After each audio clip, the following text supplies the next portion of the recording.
Gracias. Y estamos finalizando el estudio no el estudio porque fue un resumen muy rápido, una exploración muy rápida, como así muy por fuera, cada una de las epístolas, por lo menos las epístolas que nosotros tenemos conocimiento. Nosotros tenemos en el Nuevo Testamento 13 epístolas que el apóstol Pablo, o sea, 13 cartas, 13 documentos que el apóstol Pablo escribió. Quiero contarle que es cerca del 50% del contenido del Nuevo Testamento. Si usted recordará, el Antiguo Testamento se escribió por muchas personas a lo largo de muchos años. Un promedio de 1500 años es lo que abarca el tiempo de escritura de las Sagradas Escrituras. Y particularmente el Antiguo Testamento contiene diferentes autores. El Nuevo Testamento también. En el Nuevo Testamento encontramos a los evangelios escritos por diferentes personas. El apóstol Pedro, Santiago, Juan, apóstol Juan, otros autores del Nuevo Testamento. Y yo quería hoy recordar el momento en el que se selló, digamos así, el canon bíblico. Entonces trataba de recordar, entonces mejor me fui a leer un poquito otra vez. Y es por ahí en el siglo número 4, en el año 367 más o menos. Mejor lo reviso aquí en mis notas, no sé si lo anoté aquí. No, ya no lo anoté, miren, pues lo hubiera anotado, ¿verdad? Pero más o menos en ese lapso de tiempo, en la cuarta parte del siglo número 4, se cerró el canon bíblico. ¿Cómo así? ¿Qué es eso, hermano Melvin? ¿Qué significa eso? Yo no sé si usted se ha preguntado quiénes fueron las personas que definieron qué libro, qué documento se quedaba dentro de lo que nosotros llamamos Biblia actualmente. Porque había muchos documentos, muchas cartas. Usted ha escuchado eso de el evangelio de fulanito de tal. Hace un tiempo recuerdo que escuché, creo, el evangelio de María Magdalena. Creo que también había salido un documento. Pero es que le llaman el evangelio. Quizás fue solamente el documento de María Magdalena. Y no sabemos con certeza con qué intención se escribió o si realmente fue esa persona, pero así le denominaron. Miren, no es de extrañar. En aquella época muy similar a la nuestra, ya había escritura. No estamos hablando, por ejemplo, en el Génesis, ¿verdad? En donde no había escritura y fue hasta en el tiempo de Moisés, en la época de Moisés, en donde él empezó a escribir. La generación de Moisés fue la que empezó a escribir. Antes de eso era solamente por transmisión oral las Sagradas Escrituras. Pero ya en el Nuevo Testamento ya había muchos escritores. Es como que quisiéramos documentar actualmente lo que está sucediendo en Guatemala. Está difícil, ¿verdad? Porque imagínense en Guatemala a través de las redes sociales. ¿Qué opinan ustedes sobre la construcción de una carretera? Miren, podemos tener N cantidad de comentarios. Unos a favor, unos en contra, unos criticando, unos aplaudiendo. Y para documentar el trabajo, diferentes puntos de vista. Algo similar sucedió en aquella época. Pues había muchos documentos y cerca de finales del siglo número 4 se reunieron unas personas y definieron cuál documento iba acorde a las Sagradas Escrituras. Y entre esos documentos aparecen estos 13 cartas que el apóstol Pablo escribió. Y me llama la atención cómo el Espíritu Santo fue guiando no solamente al escritor, sino a las personas que tuvieron esa tremenda responsabilidad de asignar los documentos que iban a contener lo que nosotros conocemos como Nuevo Testamento. Entonces, hermanos, hoy vamos a hacer un pequeño resumen de lo que vimos acerca de las epístolas paulinas. Vamos a sacar algunas pequeñas conclusiones de una manera muy rápida. Entonces, vamos a comenzar con el apóstol Pablo. Quiero iniciar recordando cómo fue la conversión del apóstol Pablo, el que escribió ese gran porcentaje de documentos para el Nuevo Testamento. Entonces vámonos a Hechos, por favor, capítulo 9. En el capítulo 8 de Hechos se narra que Esteban fue el primer mártir de la iglesia, de los creyentes. Y hubo un personaje que consintió la muerte de Esteban, y era Saulo, a quien nosotros conocemos también como apóstol Pablo, ¿verdad?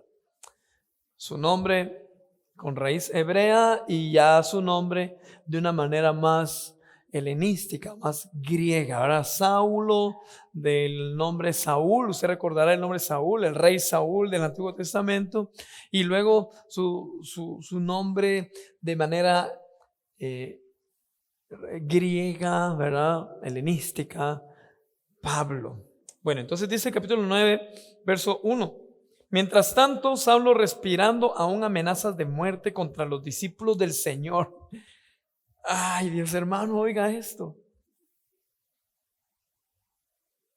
Respirando aún amenazas de muerte contra los discípulos del Señor, se presentó al sumo sacerdote y le pidió cartas de extradición para las sinagogas de Damasco. Tenía la intención de encontrar y llevarse presos a Jerusalén a todos los que pertenecían al camino, fueran hombres o mujeres. En el viaje sucedió, aquí viene lo tremendo, que al acercarse a Damasco, una luz del cielo relampagueó de repente a su alrededor. Él cayó al suelo y oyó una voz que decía: Saulo, Saulo, ¿por qué me persigues? La conversión de Saulo es una de las conversiones relatadas en la palabra de Dios de una manera más impresionante. Lucas, quien escribió Hechos, lo relata 3 veces, aparece 3 veces en el libro de los Hechos. La primera vez aparece acá en Hechos 9, luego también aparece en Hechos 22, del 6 al 16, y aparece también en Hechos 26, del 12 al 18. Entonces tenemos que estar conscientes de que Saulo no empezó con una aspiración de me voy a convertir en el apóstol más prestigioso de la época y yo voy a escribirle a todos los creyentes. Él no pensaba así. Saulo, en un inicio, lo que él quería era ser fiel a Dios, ser fiel a las sagradas escrituras según la revelación de ese entonces, la Torá, la Tanaj, ¿verdad? Los escritos, la ley. Él era fariseo, usted recordará. Y él lo que pretendía, o él mejor dicho, tenía una pasión por la fe en el Señor, y tenía ese celo porque se hicieran las cosas conforme Dios lo había mandado y según la revelación que él tenía, al punto en que llegó a creer que Jesucristo era un mentiroso. Se levantó en contra de los creyentes. Pidió cartas para perseguir a los cristianos. Miren, tremendo. Pero cuando iba hacia Damasco, el Señor Jesús se le aparece, porque en el versículo 5 dice: ¿quién eres, Señor?, preguntó. Yo soy Jesús, a quien tú persigues, le contestó la voz. Mire, hermano, voy a hacer una pausa ahí. Qué importante es que nosotros tengamos un encuentro personal con Jesús. Es muy importante que también nosotros promovamos, motivemos a las nuevas generaciones a tener un encuentro personal con Cristo Jesús. No podemos depender de tradiciones. No podemos depender de pensar, bueno, mi abuelo fue cristiano, yo soy cristiano, entonces vos, patojo, vas a ser cristiano. Perdón. Porque podemos caer en simplemente religiosidad. Qué bueno que estamos asistiendo a la iglesia, gloria a Dios. Pero lo que realmente cambia el corazón, lo que realmente nos permite entrar a esa dimensión espiritual con nuestro Señor, es un encuentro personal con Cristo Jesús. ¿Cuándo fue ese momento en que usted tuvo ese encuentro con Cristo Jesús? ¿Lo recuerda? No necesito que me lo grite, no necesito que me lo diga, solo medite usted. ¿Recuerda usted ese momento especial de su vida en que tuvo ese encuentro personal con Cristo Jesús? ¿Recordará usted el momento, la fecha, el lugar? Yo recuerdo que fue en el mes de mayo, si no estoy mal, fue el 11 de mayo, que yo estaba en lo que hoy es el parqueo de acá. Yo tenía un promedio de, 14 años. Yo ya había estado en la congregación, ya había estado en la iglesia. Recuerdo que ya había confesado a Cristo como mi Señor y Salvador. Recuerdo que ya estaba yo sirviendo en la iglesia, pero recuerdo que fue una noche en que yo estaba en el patio. Y yo llorando le dije al Señor: hoy te rindo mi vida. Decido rendir mi vida a ti. Y lo recuerdo. Ese momento, esa escena la tengo acá, en mi mente. Y algo sucedió en mi interior. No sucedió como con Pablo. Yo hubiese querido, yo creo que todos los que estamos acá hubiésemos querido que una luz y que algo tremendo sucediera. Quizás no fue tan impresionante como con Saulo, pero sí fue impresionante para usted. Y yo le animo a que usted recuerde, tenga en mente ese momento en que Dios tocó su corazón. Y ese momento en que usted decidió rendirle su vida a Cristo. Y si no lo recuerda, hoy hágalo. Y anote este día. ¿Qué fecha es hoy? ¿9?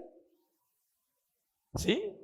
9 de noviembre del 2022.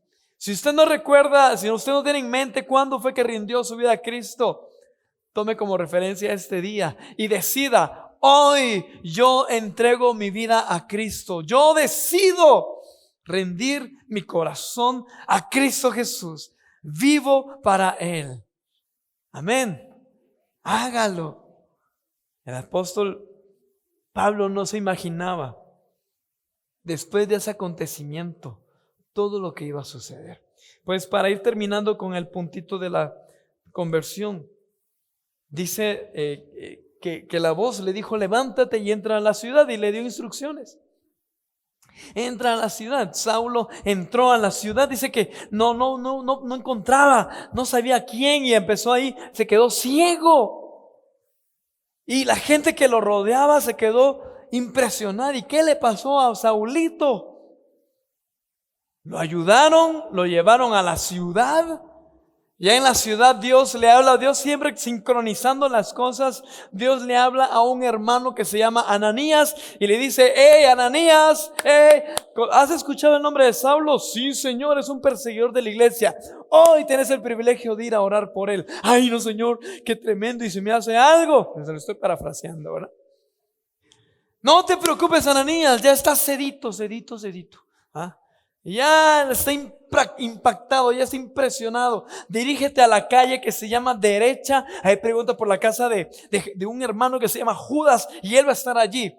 Y dice la palabra de Dios que el versículo 15: ve, insistió el Señor, porque ese hombre es mi instrumento escogido para dar a conocer mi nombre tanto a las naciones y a sus reyes como al pueblo de Israel.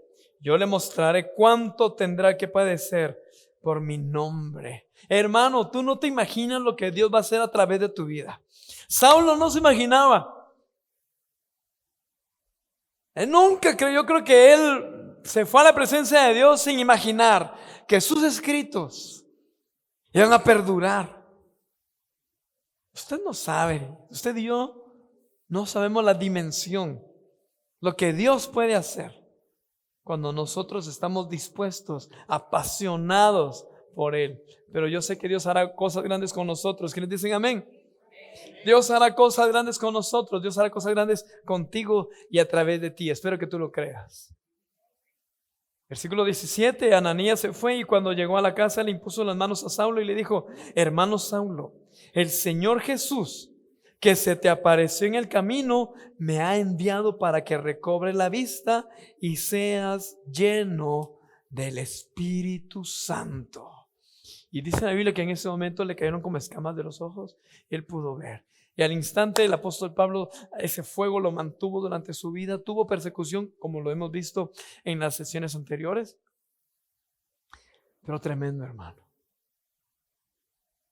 Vamos, después de la conversión, tomen en mente esto de la conversión. Y algo muy clave: lleno del Espíritu Santo. El apóstol Pablo dio muestras de un arrepentimiento genuino. Saulo desde el inicio mostró una conversión genuina. Cuando usted lea el libro de los Hechos y lea todo el capítulo 9 y 10, se va a dar cuenta de que algunos hermanos, cuando decían va a llegar Saulo, no lo reciban, no se junten con él, porque de plano que es una estrategia, nos quiere atrapar. Pero Pablo dio evidencia. Así que usted y yo, hermano, tenemos que dar evidencias de un verdadero arrepentimiento. Es importante que usted y yo demos evidencia de una conversión genuina a Cristo Jesús. La obra del apóstol Pablo la voy a procurar decir en pocos minutos. 13 cartas. Se estima que la primera carta que él escribió es la primera carta de Tesalonicenses. Ay, se me perdió acá. ¿Qué hice? Apaché el botón que no era. Aquí está.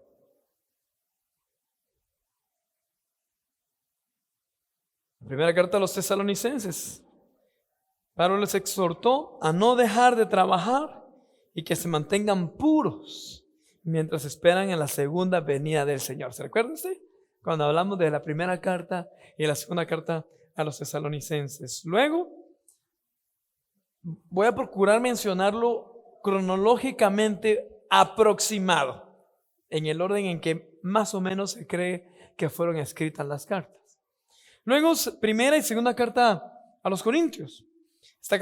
La carta fue dirigida a la iglesia de Corinto, que el apóstol Pablo fundó durante su segundo viaje misionero. Se escribió, habla sobre la pureza, los dones espirituales y el ministerio. Se escribió más o menos, las cartas del apóstol Pablo se escribieron alrededor de los años 55 al año 66, del 54, al año 65. En ese lapso se escribieron las cartas del apóstol Pablo. Gálatas. Pablo habla de varios puntos, de varios temas, como de defensa del evangelio, que aparentemente estaba atacando a la iglesia de Galacia. Recuerda que en aquella época hubo confusión y habían opiniones entre judíos, griegos, ¿verdad? Los gentiles. Recuerda que había muchas religiones en aquel entonces, muchos dioses, y el apóstol Pablo siempre enviaba cartas para aclarar y para dar el fundamento doctrinal de la fe cristiana. Después la carta a los romanos. Le escribió en preparación a su viaje a Roma. Recuerda usted que el apóstol Pablo siempre escribía y decía, cuando llegue a Roma, como su anhelo era siempre llegar a Roma. Y de hecho llegó a Roma, ¿se recuerda? Esta carta tiene como punto central las buenas nuevas del Evangelio. Y aquí se habla, en el libro de Romanos se habla, en la carta, perdón, a los romanos, se habla mucho sobre la justificación, sobre la fe, la salvación por la fe. ¿Recuerda usted? Eso habla Romanos. Colosenses se escribió a la iglesia de Colosas desde la cárcel. Ahí ya estaba el apóstol Pablo en la cárcel. En ella exalta la majestad de Jesucristo. Efesios, la carta a los Efesios. Yo me disfruté de esa carta cuando la leímos, porque es como parecida a la carta a los Romanos, pero con temas un poquito más cortos, como que son tesis más cortas, fundamentos doctrinales de una manera resumida.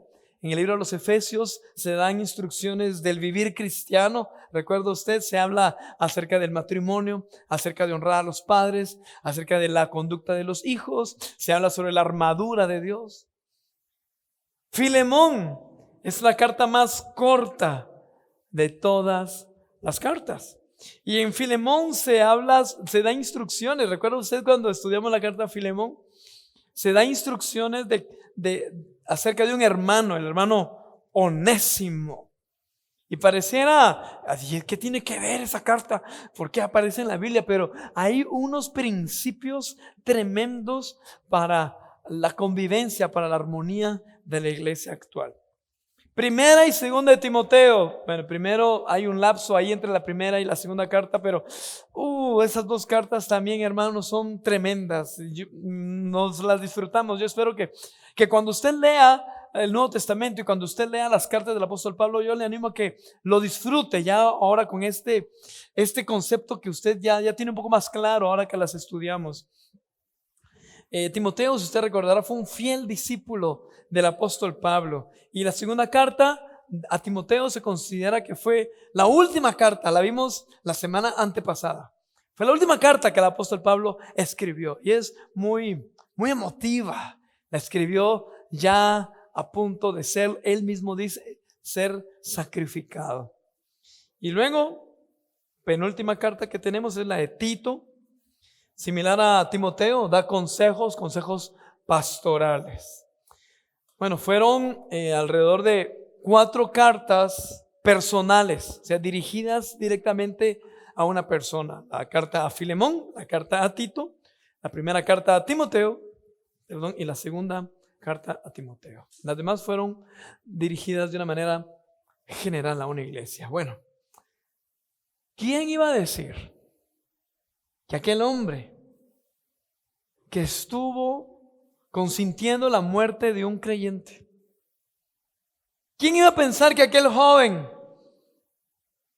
con ese fuego, ¿cuántos jóvenes hay acá? Digan amén. Con ese fuego. Vamos a ver, ¿cuántos jóvenes hay aquí? Digan amén. Ahí está, con ese fuego. ¿Quién iba a pensar que ese joven que tenía ese entusiasmo de perseguir a los cristianos porque estaban en contra del fundamento de la ley de aquel entonces, que ese hombre que estaba consintiendo en la muerte del primer mártir de la iglesia se iba a convertir en este tremendo hombre de Dios? Lo que me pone a pensar, tú no sabes lo tremendo que Dios hará a través de ti. Ya para ir finalizando,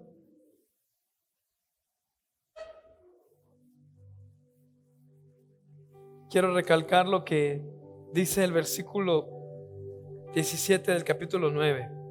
Me ha enviado para que recobres la vista y seas lleno del Espíritu Santo. Yo estoy convencido que el apóstol Pablo no hubiera hecho la obra si no hubiera sido guiado por el Espíritu Santo. Estoy convencido de eso. Es cierto, sus escritos, sus documentos son una obra literaria, incluso no solo para el ambiente cristiano o religioso, sino a nivel mundial, en la literatura general, en la literatura universal, que tampoco puede ser comprendida si no es por el Espíritu Santo. Hay personas que consideran que el apóstol Pablo o que todas las Sagradas Escrituras hay puntos en donde se contradice, pero no es que se contradiga, es que debe ser entendida por guianza del Espíritu Santo. Hermanos, queridos hermanos, nosotros necesitamos el Espíritu Santo también. Usted y yo necesitamos ser llenos del Espíritu Santo. Yo me imaginaba la escena del hermano Ananías orando por el hermano Saulo. Te recordé que hubo un retiro hace muchísimos años, una convención de muchos pastores a nivel mundial. Y la primera noche terminó, ¿verdad? Y cada quien se fue al hotel donde habían reservado. Pero habían diferentes naciones.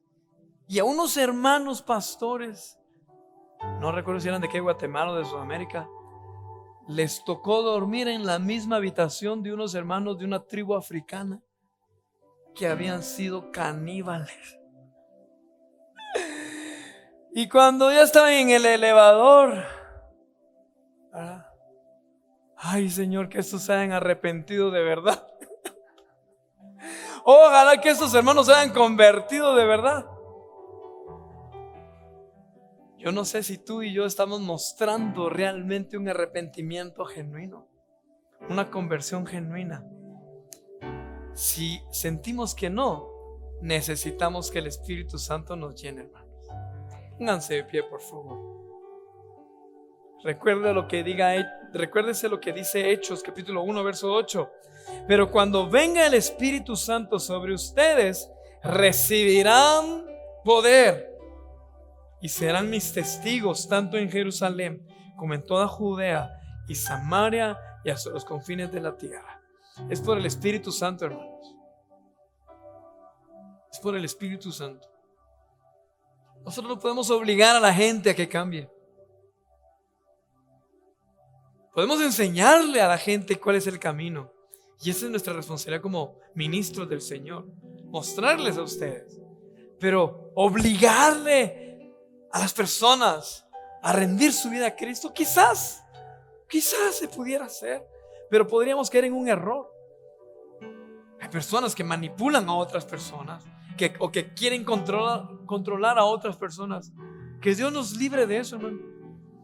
Que Dios nos guarde de eso. No caer en ese error. Permitamos que el Espíritu Santo llene nuestra vida. Usted permita que el Espíritu Santo toque su corazón. Filipenses capítulo 3 verso 12 y 14 dice una declaración que confronta, y espero que también lo confronte a usted. Dice: no es que ya lo haya conseguido todo. Imagínense el apóstol Pablo escribiendo eso. No es que ya lo haya conseguido todo o que ya sea perfecto. Sin embargo, eso es para todos los cristianos aquí. Sin embargo, sigo adelante, esperando alcanzar aquello para lo cual Cristo Jesús me alcanzó a mí. Quiero que lo repitamos todos, por favor, está en pantalla. Digámoslo en voz alta, donde dice sigo adelante. ¿Listos? A la 1, a las 2, a las 3. Sigo adelante, esperando alcanzar aquello para lo cual Cristo Jesús me alcanzó a mí. Eso es propósito. Dios te alcanzó con un propósito que tú ni te imaginas. Y quizás en el destino no estás solamente tú, están tus hijos. Tal vez tú ni te imaginas lo que va a suceder con tus hijos. Y Dios te llamó a ti para hacer algo tremendo en tus hijos y a través de tus hijos. Lo leemos otra vez. 1, 2 y 3. Sigo adelante, esperando alcanzar aquello para lo cual Cristo Jesús me alcanzó a mí. Versículo 13. Hermanos, no pienso que yo mismo lo haya logrado ya. Más bien, una cosa hago, olvidando lo que queda atrás y esforzándome por alcanzar lo que está delante. Leámoslo nuevamente, solo la parte en donde dice olvidando lo que queda atrás. ¿Listos? 1, 2 y 3. Olvidando lo que queda atrás y esforzándome por alcanzar lo que está delante. Requiere esfuerzo, hermano. En esta vida necesitamos esforzarnos. Seguir adelante requiere esfuerzo. Bueno, de hecho, quedarse estancado y quedarse atrás también requiere esfuerzo. Aguantar las consecuencias de eso va a requerir esfuerzo. Entonces mejor decide esforzarte por alcanzar lo que está delante. Persevera, hermano. Sigue adelante. No desmayes. No permitas que el desánimo llegue a tu corazón. Avanza en el caminar cristiano. Avanza para alcanzar aquello por lo cual Cristo te alcanzó a ti. Necesitamos el Espíritu Santo. Levante sus manos y hable con el Señor y dígale: Señor, manda tu Espíritu. Envía tu Espíritu. Espíritu Santo, estás aquí. Llénanos. Espíritu Santo, llénanos de ti. Es admirable todo lo que hizo nuestro hermano Pablo, pero no lo hizo él. Fuiste tú a través de él. Espíritu Santo, fuiste tú. Fue tu obra la que se hizo a través del apóstol Pablo. Aquí estamos nosotros, Señor. Aquí están nuestras manos, nuestra mente, nuestro intelecto, nuestro ser entero, nuestras fuerzas, nuestra disposición, nuestra disponibilidad. Haz tu obra, Espíritu Santo. Espíritu Santo, haz tu obra. Espíritu Santo, llénanos. Espíritu Santo, llénanos. A los que estamos acá, a quienes están a través del internet, llénanos. Te necesitamos, Señor. Espíritu de Dios, te necesitamos, Señor. Te necesitamos, Espíritu de Dios. Te anhelamos, Espíritu Santo. Abra sus labios, hermano. Confiese con su boca: Espíritu Santo, te necesito, te anhelo, te necesitamos. Anhelamos dar fruto de una conversión genuina, Señor. Ayúdanos para eso. Anhelamos tu presencia para dar la evidencia de que somos hijos tuyos, pero te necesitamos a ti por ello, mi Señor. Aleluya, Espíritu Santo, te necesitamos como congregación, como pueblo tuyo aquí reunido, Señor. Te necesitamos. Te necesitamos, Espíritu Santo. Te necesitamos, Señor. Aleluya, aleluya. Aleluya, aleluya. Aleluya, aleluya, aleluya. Aleluya, aleluya, aleluya. Aleluya, aleluya, aleluya. Espíritu de Dios, gracias porque estás aquí. Espíritu Santo, gracias porque estás aquí. Llénanos, Señor. Llénanos de ti. Llena a cada uno de mis hermanos, Padre. Llénalos con tu Santo Espíritu. Llénanos como congregación. Te anhelamos, Señor. Te necesitamos. Llena y satura con tu Espíritu, mi Señor. Niños, jóvenes, adultos. Llénanos a todos los que estamos acá, porque te necesitamos, Señor. En el nombre de Jesús. En el nombre de Jesús. Sean llenos del Espíritu Santo, hermanos. En el nombre de Jesús, querido hermano, sé lleno del Espíritu Santo. Sé lleno del Espíritu Santo en el nombre de Jesús. Sé lleno del Espíritu Santo. Que tu vida, que tu ser completo sea lleno del poder del Espíritu Santo en el nombre de Jesús. Sean llenos, hermanos. Seamos llenos del Espíritu Santo. Aleluya. En el nombre de Jesús. Mi Señor, también presentamos delante de ti toda necesidad de esta congregación. Cualquiera que sea la necesidad de mis hermanos, cualquier cosa que esté quitando la paz, la tranquilidad del corazón de mis hermanos, le presentamos delante de ti, mi Señor. Tú eres un Dios que restaura, tú eres un Dios que sana, que perdona y que levanta. Yo te ruego, mi Señor, que tu poder se manifieste en la vida de mis hermanos. Toda necesidad la presentamos delante de ti, Señor. Tú eres quien suple toda necesidad. Y oro por mis hermanos para que todas necesidades sean suplidas para la gloria de tu nombre, Señor. Dales sabiduría a mis hermanos en la toma de decisiones. Llénalos de tu gracia, de tu favor delante de sus jefes, compañeros de trabajo, compañeros de estudio, empleados, familia. Llénanos de tu gracia delante de toda persona, Señor, con quienes nos estemos relacionando, y que podamos vivir conforme a tu voluntad para la gloria de tu nombre. Ministramos fuerzas, ministramos fortaleza, ministramos renovación de fuerzas para mis hermanos, para esta congregación, en el nombre de Jesús, en el nombre de Jesús. Amén.